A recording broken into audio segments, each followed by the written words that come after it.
ನಿಮ್ಮ ಸತ್ಯ ಯುನಿಲೆಟ್ ಅಲ್ಲಿ ಫುಲ್ ಮೂನ್ ಸೇಲ್ ಮೇ 31 ಒಂದಿನ ಮಾತ್ರ. ಸತ್ಯ ಯುನಿಲೆಟ್.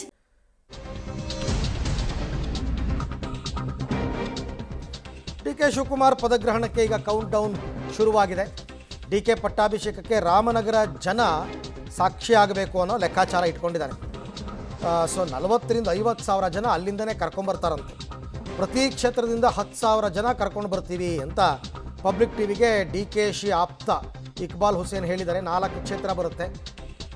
ಅಲ್ಲಿ ಚನ್ನಪಟ್ಟಣ, ರಾಮನಗರ, ಮಾಗಡಿ ಮತ್ತು ಕನಕಪುರ 4 ಕಡೆಯಿಂದಲೂ ಕೂಡ 10,000 ಜನ ಅಂದರೆ ಆಯ್ತಲ್ಲ 40,000 ಜನ ನಾವೇ ಕರ್ಕೊಂಬರ್ತೀವಿ ಅಂತ ಮಾಹಿತಿಯನ್ನು ಕೊಟ್ಟಿದ್ದಾರೆ.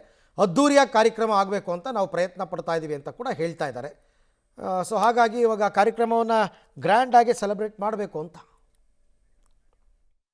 ರಾಮನಗರ ಜಿಲ್ಲೆಯ ಬಹುದಿನದ ಕನಸು ನನಸಾಗ್ತಾ ಇದೆ. DCM DK ಶಿವಕುಮಾರ್ ಅವರು ಇದೀಗ CM ಆಗುವಂಥ ಕಾಲ ಹತ್ರ ಬರ್ತಾ ಇದೆ. ಈ ಬಗ್ಗೆ ಮೊಟ್ಟ ಮೊದಲು ಧ್ವನಿ ಎತ್ತಿದ್ದು ರಾಮನಗರ ಶಾಸಕ ಇಕ್ಬಾಲ್ ಹುಸೇನ್ ಅವರು. ಸದ್ಯ ಅವ್ರ ಕನಸು ಈಡೇರಿಸುವಂಥ ಒಂದು ಕಾಲ ಹತ್ರ ಬರ್ತಾ ಇದೆ. ಇದ್ರ ಬಗ್ಗೆ ಏನು ಮಾತಾಡ್ತಾರೆ ಅಂತ ಅವ್ರನ್ನ ಮಾತನಾಡ್ತೀನಿ. ಸರ್, ಇದ್ರ ಬಗ್ಗೆ ಧ್ವನಿ ಎತ್ತಿದ್ದು ನೀವು ಮೊದಲು, ಈಗ ಆ ಟೈಮ್ ಹತ್ರ ಬರ್ತಾ ಇದೆ ಸರ್, ಏನು ಹೇಳ್ತೀರಿ ಜಿಲ್ಲೆಯ ಜನತೆ ಪರವಾಗಿ? ನೋಡಿ, ನಾನು ಮೌನ ಮುರಿದು ನಾನು ಮಾತಾಡಿದ್ದೀನಿ. ಮೌನವಾಗಿರೋರು ಲಕ್ಷಾಂತರ ಜನ ಇದ್ದಾರೆ. ರಾಜ್ಯದ ಮೂಲೆ ಮೂಲೆಯಲ್ಲೂ DK ಶಿವಕುಮಾರ್ ಪರವಾಗಿ CM ಆಗಬೇಕು, ಮುಖ್ಯಮಂತ್ರಿ ಆಗಬೇಕಂತ ಹೇಳೋರು ಸಾಕಷ್ಟು ಜನ ಇದ್ದಾರೆ. ಸೊ ಇವತ್ತು DK ಶಿವಕುಮಾರ್ಗೆ ಒಂದು ಅವಕಾಶ ಸಿಕ್ಕಿದೆ. ಮುಂದೊಂದು ದಿವಸದಲ್ಲಿ ಇನ್ನೂ ಹೆಚ್ಚಿನ ರೀತಿಯಲ್ಲಿ ಪಕ್ಷದ ಪರವಾಗಿ ಕೆಲಸ ಮಾಡಲಿಕ್ಕೆ ನಮಗೊಂದು ಶಕ್ತಿ ಸಿಕ್ಕಿದೆ ಅಂತ ಅಂದ್ಕೊಂಡಿದ್ದೀನಿ.